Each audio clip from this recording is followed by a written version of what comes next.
Halo semua, bertemu lagi di channel Psikis, Psikologi dan Kekristenan. Mungkin ada di antara kita yang pernah didatangi oleh teman seiman atau rekan sepelayanan yang sedang bergumul atau sedang bermasalah.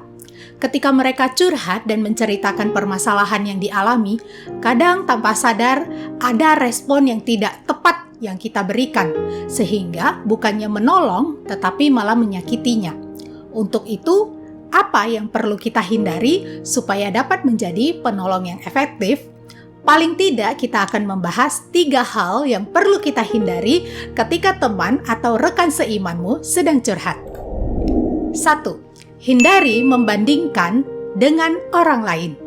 Mungkin ketika kita membandingkan dengan orang lain, maksud kita adalah supaya dia lebih bersemangat, lebih termotivasi. Tetapi seringkali itu malah membuat mereka merasa buruk. Untuk itu, usahakan hindari membandingkan masalah mereka dengan orang lain.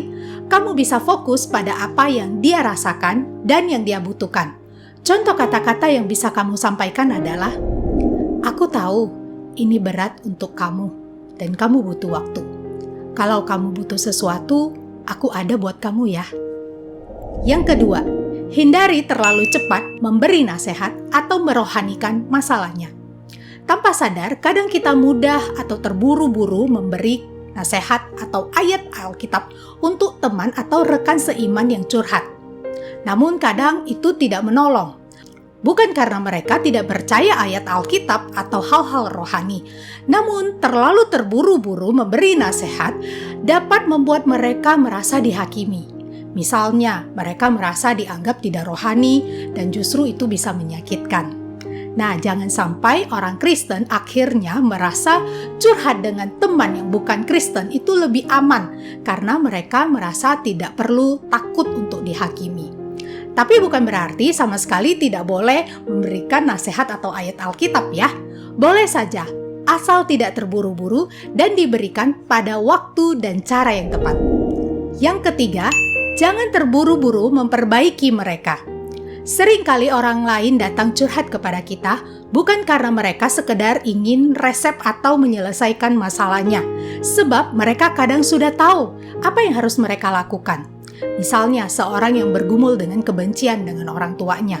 Kadang tanpa sadar, kita ingin cepat-cepat memperbaiki atau mengubah mereka dengan cara suruh mereka segera mengampuni. Kadang yang mereka lebih butuhkan adalah dipahami dan dimengerti, sebab mereka sebenarnya sudah tahu mereka harus mengampuni, namun masih sulit untuk dilakukan. Untuk itu, jangan terlalu terburu-buru ingin memperbaiki atau mengubah orang yang sedang curhat sama kita. Demikian 3 hal yang perlu kamu hindari supaya kamu bisa menjadi penolong yang efektif untuk teman seiman kamu yang curhat. Namun untuk masalah-masalah tertentu, terutama yang sudah mengganggu fungsi hidup, kamu perlu merefer teman kamu untuk mencari bantuan profesional di bidangnya. Bisa konselor, psikolog, atau psikiater. Mungkin kamu juga dapat menawarkan bantuan mencarikan bantuan profesional atau mengantarkan mereka jika dibutuhkan. Oke semua, demikian video kita kali ini. Sampai bertemu di video-video selanjutnya. Tuhan Yesus memberkati.